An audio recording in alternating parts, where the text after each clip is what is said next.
Cette vidéo est sponsorisée par OneFootball, l'appli numéro 1 sur le foot, l'actu, les résultats. Tous les liens sont dans la description. Salut à tous, on se retrouve pour l'épisode numéro 379 de l'After Zap Image. On débute avec l'anniversaire de Tai Taiwo. Je pense que les supporters marseillais s'en souviennent. Il a fait partie notamment du dernier titre de champion de France de l'Olympique de Marseille.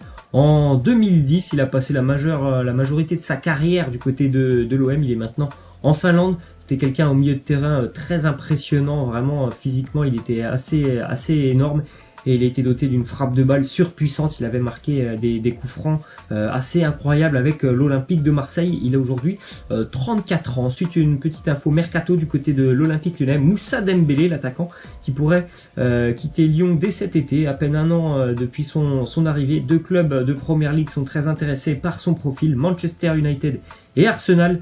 Manchester pourrait même se séparer de Romelu Lukaku dès cet été. Pour Arsenal, ce serait peut-être un départ de Danny Welbeck. Ensuite, on a une déclaration de Nabil Fekir, le capitaine lyonnais, qui nous parle de la situation du côté de Lyon. Il nous dit « Je comprends la frustration des supporters, mais on reste maître de notre destin. Nous siffler et être contre nous, ce n'est pas la meilleure des choses.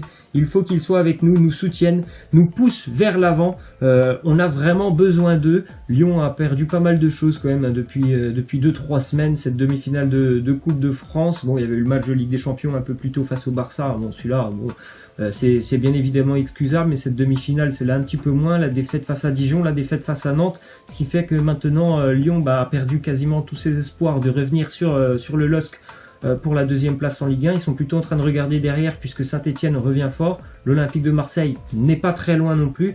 Après, franchement, moi j'arrive à comprendre les supporters lyonnais qui sont un petit peu très agacés par leurs joueurs parce que dernièrement, franchement, les performances des joueurs lyonnais, et on a l'impression que sur le terrain, ils ont lâché. Déjà, j'ai l'impression qu'ils ont lâché Bruno Genesio. En plus, sur le terrain, il y a quand même vraiment pas beaucoup d'envie de la part des Lyonnais, donc c'est bien gentil de demander que les supporters te soutiennent, mais il faut aussi montrer un autre visage sur le terrain, et je pense qu'actuellement Lyon n'est pas vraiment à 100% dans tous ces matchs. En tout cas, tous les joueurs ne sont pas forcément impliqués. Ensuite, on a une petite info du côté du Paris Saint-Germain. La dernière défaite de 4 buts d'écart du Paris Saint-Germain, c'était en 2010 contre Grenoble, 4-0 pour le GF38 après ce 5-1 ce dimanche. Donc c'est très rare quand même que le PSG prenne des volets comme ça en Ligue 1. Et pour la petite info quand même, en 2010, c'était pas vraiment du grand PSG. Il y avait encore par exemple du Louis Ndoula du côté du Paris Saint-Germain, du Makelele au milieu de terrain. Donc c'était vraiment pas l'équipe qu'on peut voir du côté du Paris Saint-Germain actuellement. Ensuite, on a une petite déclaration de Vahid Halilhodžić, le coach nantais. Il nous dit: est-ce le moment idéal pour jouer le Paris Saint-Germain? Je vous le dirai après le match. Ils seront vexés et devront réagir. Ils ont toujours des joueurs de classe mondiale. Quand je vois ce qu'est capable de faire Kylian Mbappé. Nantes recevra le Paris Saint-Germain demain en match en retard de Ligue 1. Après, le PSG, bien évidemment, va avoir envie de réagir après cette énorme claque. Mais ça sera quand même compliqué parce qu'ils vont vraiment se déplacer à Nantes avec un effectif vraiment chamboulé.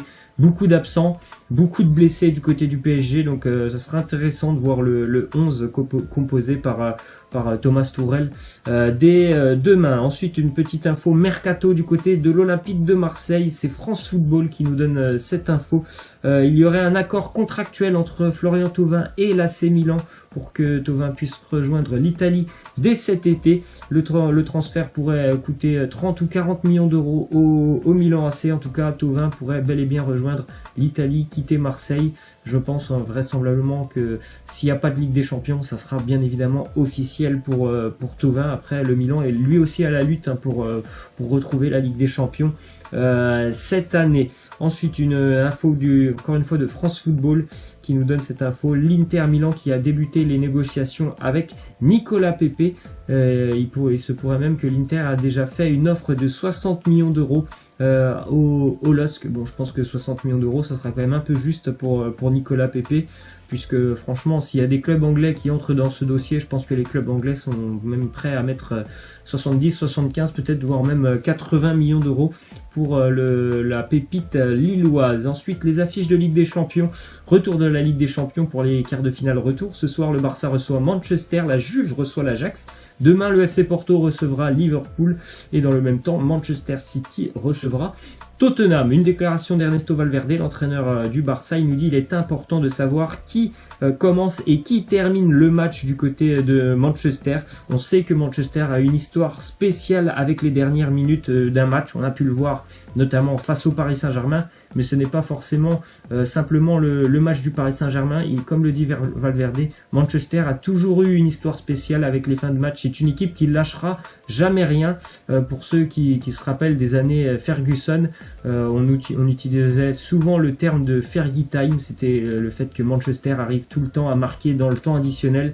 Donc c'est une équipe vraiment qui ne lâchera rien jusqu'à la dernière minute, cette équipe de Manchester, même si bien évidemment la mission pour les Mancuniens ce soir sera très compliquée. Ensuite, on a appris qu'une réunion entre la direction du Barça et l'entourage de Philippe Coutinho allait se dérouler cette semaine. L'avenir du joueur sera évoqué depuis quelques semaines. On entend que Coutinho pourrait pourquoi pas retourner en Angleterre, pourrait pourquoi pas aussi atterrir du côté de l'Italie. La Juventus semblait un petit peu intéressée, mais pour le moment il est bien évidemment toujours un joueur du Barça, qui a d'ailleurs coûté très cher au Barça, donc ça sera vraiment un dossier intéressant à suivre, parce que je pense vraiment que si le Barça veut le vendre, il faudra vraiment que le club puisse proposer un très gros chèque, puisque le Barça, je pense pas qu'ils aient vraiment envie de le vendre à perte, mais ça sera compliqué aussi de le vendre au prix d'achat du joueur, parce que bon, ses performances sont quand même assez décevantes. Ensuite, une petite info qui concerne Manchester United et Paul Pogba. On sait que Pogba est toujours hésitant quant à son avenir. Est-ce qu'il continuera avec Manchester? Est-ce que voilà, il cédera aux appels de Zinedine Zidane et du Real Madrid? On verra par la suite. En tout cas, Manchester serait prêt à doubler son salaire et lui offrir même le brassard de capitaine pour la saison prochaine. Après, franchement, je pense vraiment que ça dépendra aussi de la présence ou non de Manchester en Ligue des Champions l'année prochaine. Si Manchester n'est pas en Ligue des Champions, je pense qu'on peut raisonnablement penser que Pogba pourrait rejoindre le Real Madrid. Après, si Manchester arrive à se qualifier en Ligue des Champions, ça peut peut-être un petit peu changer la donne. Ensuite, déclaration de Kevin De Bruyne sur Raheem Sterling. Il nous dit: avant d'arriver à City, je ne savais pas trop quoi penser de ce Sterling. Les tabloïds disaient toujours qu'il était arrogant. Donc je pensais que c'était peut-être un con.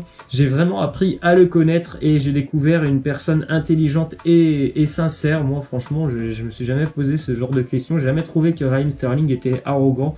D'ailleurs en plus c'est vraiment quelqu'un de super. On le voit toujours en train d'aider notamment des associations caritatives, d'aider son ancien quartier. Il est issu de Londres, dans un quartier assez défavorisé. Il aide souvent les jeunes là-bas. Donc c'est vraiment je trouve un exemple aussi pour les jeunes, ce Raheem Sterling. Petit coup d'œil sur le classement de Première Ligue. Il reste 4 journées en Première Ligue. Certaines équipes ont une journée en moins, notamment Manchester City, Tottenham aussi par exemple. La course à la Ligue des Champions est assez folle quand même. Liverpool toujours leader, mais avec ce match en plus face à City. City qui a ses 2 prochains matchs de Première Ligue qui seront super intéressants.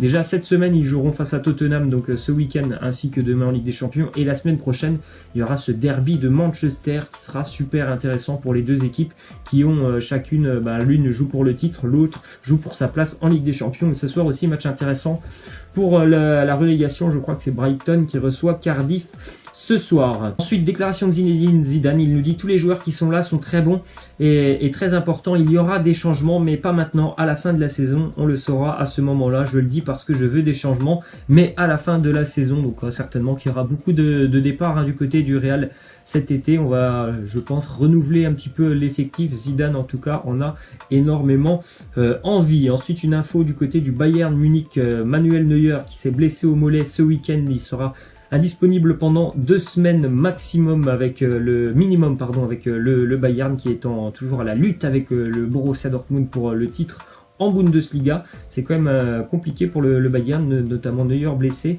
un Ribéry qui, on sait, physiquement c'est un peu compliqué, Robben c'est un peu la même chose. Le Bayern aura 2 matchs compliqués, notamment je crois face au RB Leipzig, ainsi que face à l'Eintracht Francfort. Ensuite, une petite image de Mohamed Eni qui a fait son débrief de Marseille-Nîmes avec l'attaquant nîmois Umut Bozok. D'ailleurs c'est Umut Bozok qui a cassé la télé de Mohamed Eni, un rituel sur les vidéos de Mohamed Eni. Ceux qui ont envie d'aller le voir, allez regarder regardé cette vidéo, c'était assez sympa. Ensuite, petit tweet du compte officiel de l'AS Roma qui a interdit à tous ses joueurs de poster une photo avec Drake jusqu'à la fin de la saison. On sait que Drake, à chaque fois qu'il prend une photo avec n'importe quel joueur ou qu'il porte le maillot d'une équipe, en général l'équipe elle perd le match suivant. Ensuite, petit résultat de Ligue 2 hier, le PFC et Lorient se quittent sur un match nul, 2 buts partout entre les deux équipes. Bon, ça n'arrange personne, mais c'est quand même un point de prix. Les deux équipes sont toujours actuellement 4e et 5e, donc provisoirement qualifiées pour les playoffs du championnat de Ligue 2. Ensuite, on va terminer avec la question de fin. Laissez-moi en commentaire vos pronos pour l'affiche de ce soir entre la Juve et l'Ajax, un partout au match retour. Moi je repars sur le même score, je vois le match nul encore une fois, un partout, et pourquoi pas donc cette fameuse prolongation s'il y a à nouveau un partout. Laissez-moi en commentaire vos pronos. Moi je vous laisse et je vous dis à demain, ciao.